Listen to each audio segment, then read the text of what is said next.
We'll step through the arch. Mind the sensor strip, thank you. Welcome to the Heritage Wing. As our future investors, I think you deserve to see the humble origins of the Sentinel Vision Corporation.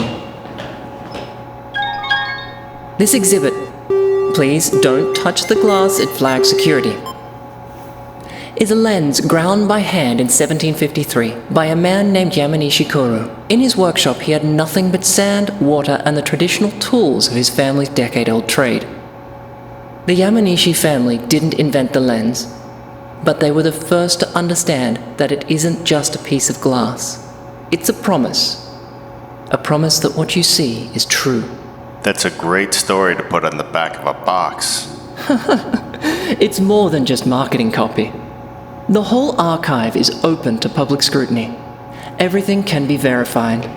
We're proud of the documentation of our history precisely because it still holds up even when you look closely, which, given the industry we're in, felt important to get right. Now the next exhibit is an interesting one. It dates to the 1940s. The family workshop gets incorporated as Yamanishi Optical Instruments, expanding into the field of surveying lenses and medical scopes. What you see here is the first corrective lens fitted into a living eye instead of a camera. This marks the moment we found our new mission, to no longer just capture reality with our lenses, but to restore or even enhance the vision of those living in it.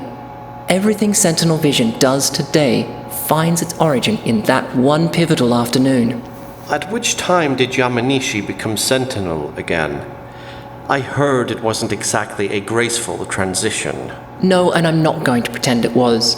There was a merger, a rebrand, and there were 3 smaller manufacturers driven out of business in the process.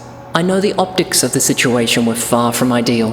Buyouts, consolidation, competitors folding, but from the inside it read differently.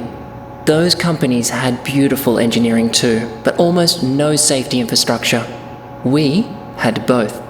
When you're building something that goes inside a living organism, I don't think market dominance through safety is a dirty word. It has been our top priority to this day. This is the final exhibit in this wing, and it's the one I actually wanted you to see. Our current generation ocular implant next to a replica of how the very first hand-ground lens from hundreds of years ago would have looked like. Same job, wildly different tools.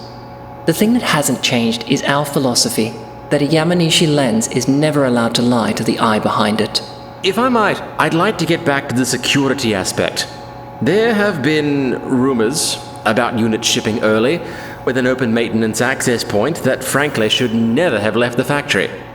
Are these rumors true? I'm glad that I can reassure you that this issue has been swiftly resolved.